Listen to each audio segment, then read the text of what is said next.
Early pregnancy symptoms, बहुत important 10 symptoms हैं जिसके बारे में मैं आपको बताना चाहती हूँ. Every pregnancy is unique, thus every experience is also very very unique and you need to actually feel that, क्योंकि ये सिम्टम्स आपको आपकी इस जर्नी के साथ अटैच भी करेंगे, आपके बेबी के होने का आपको एहसास भी दिलाएंगे.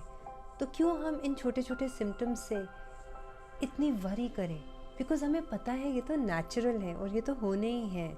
सो इसलिए ये प्रेगनेंसी सिम्टम्स को ध्यान से सुनिए. पहला एंड मोस्ट इम्पॉर्टेंट जो सिम्टम है वो है मिस्ड पीरियड. ऑब्वियसली बहुत कन्फर्मेटरी सा भी होता है कि अगर पीरियड मिस हुआ, हमारा प्रेगनेंसी टेस्ट पॉजिटिव हुआ, तो हमें प्रेगनेंसी है, we are quite sure about it. And जो प्रेगनेंसी हार्मोन का लेवल है उससे हमें थोड़ा बहुत वीक्स का भी आइडिया होता है, बाकी आपकी डेट से भी आइडिया होता है. बट कभी कभी due to some hormonal things, disturbances, कोई इन्फेक्शंस और पॉलीसिस्टिक ओवरीज, ये सब रीज़न से भी कभी कभी पीरियड डिले हो जाता है. So it has to be coupled. Second most important symptom is implantation bleeding, little cramping, little spotting. ये क्या है cramping spotting?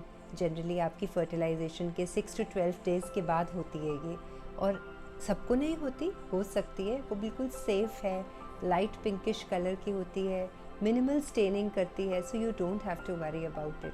And little cramping because your uterus is taking care of a beautiful life now. वो embryo आपके uterus की lining पे attach करता है, तो थोड़े हार्मोन्स के लेवल्स बढ़ते हैं, इसीलिए ब्लड फ्लो भी बढ़ता है, इसीलिए थोड़ी सी क्रैम्पिंग भी बढ़ती है.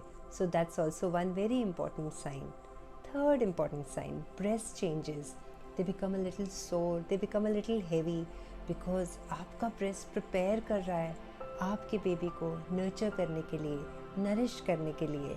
तो उसको embrace करिए. You have to wear a well supporting bra and once you understand it आपको problem नहीं होगी because then you know the reason for it.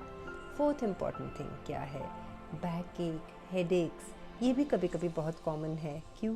क्योंकि आपकी बॉडी में ब्लड फ्लो बढ़ गया है, आपकी बॉडी में हार्मोन्स बढ़ गए हैं, प्रोजेस्टेरॉन बढ़ गया है, तो इस वजह से आपको थोड़ा हेडेक, बैकएक होता है. आपकी बॉडी रिलैक्स भी कर रही है ताकि आपकी बॉडी की टोन जो है वो बेटर हो. तो ये भी एक रीज़न है जिसकी वजह से आपको थोड़ा आइडिया होता है कि ये प्रेगनेंसी का साइन है. थोड़े थोड़े वेग हैं ये साइंस, बट सब क्यूमुलेट हो जाते हैं तो कभी कभी हमें क्लैरिटी आ जाती है. और अगर ये होते हैं then we don't get worried over it. Next is fatigue. Fatigue is also very common. तो हर एक सिम्टम जो है उसका रीज़न हमारे हार्मोन्स हैं और हमारे बॉडी के फिजियोलॉजिकल चेंजेस हैं जो हमारी प्रेग्नेंट बॉडी के लिए ज़रूरी हैं. ये अडेप्टेशन को हमें एम्ब्रेस करना चाहिए, वेलकम करना चाहिए और अपने लाइफ में छोटे छोटे चेंजेस लाने चाहिए. जैसे फटीगनेस ज़्यादा हो रही है तो रेस्ट करिए, eat high energy foods, protein rich, calcium rich diet. Nausea vomiting जो है, मॉर्निंग सिकनेस जिसको हम कहते हैं, ब्लोटिंग, बर्पिंग कहते हैं, वो 6th इम्पॉर्टेंट सिम्टम है. तो उसको भी हमें टैकल करना है क्योंकि ये प्रेगनेंसी के हार्मोन्स हमें बहुत ज़्यादा एसिडिक फील कराते हैं. तो दैट्स ओके. वो आपके बेबी का तो पूरा सिस्टम बना रहे हैं, एक एक सेल नरिश कर रहे हैं, तो ये आपके लिए बहुत इम्पॉर्टेंट फैक्ट है. तो आपकी ये छोटी छोटी प्रॉब्लम्स तो आप ऐसे ही पार कर लोगे. 7th important system, frequent urination. बार बार यूरिन जाते हैं, यूरिन आता भी ज़्यादा है. It may be a sign of infection, it may be a reason कि आपका यूट्रस जो ग्रो कर रहा है वो आपके ब्लैडर पे प्रेस कर रहा है, बिकॉज साइट वही है आगे. जहाँ आपका यूट्रस है उसके ही आगे आपका यूरिनरी ब्लैडर, पेशाब की थैली है, तो उस पर थोड़ा प्रेशर पड़ता है. बट एक और इम्पॉर्टेंट रीज़न है, आपकी बॉडी में ब्लड फ्लो बढ़ गया है. अब वो ब्लड फ्लो बढ़ गया है अगर, तो डेफिनेटली किडनीज़ भी ज़्यादा काम करेंगी, और अब किडनीज़ भी ज़्यादा काम करेंगी तो यूरिन थोड़ा ज़्यादा ही आएगा. तो ये छोटी छोटी चीज़ों को आपको समझना है. इसी तरह अगला सिम्टम है कॉन्स्टिपेशन. अब कॉन्स्टिपेशन क्यों होता है? क्योंकि एक तो आप खाने में थोड़ा गड़बड़ करते हैं, you are not having too much of water also because you are feeling a little acidic and bloated, so you don't feel like having water. And secondly जो प्रोजेस्टेरॉन का हार्मोन है वो भी हमारी बॉडी में जो चेंजेस लाता है उसमें गट भी होती है, हमारी आंतें, हमारी इंटेस्टाइन्स, हमारा फूड की जो एम्प्टिंग होती है वो स्लो हो जाती है, so that also cause a little problem. So ये छोटी छोटी चीज़ों की वजह से आपको थोड़ा थोड़ा डिस्कम्फर्ट होता है।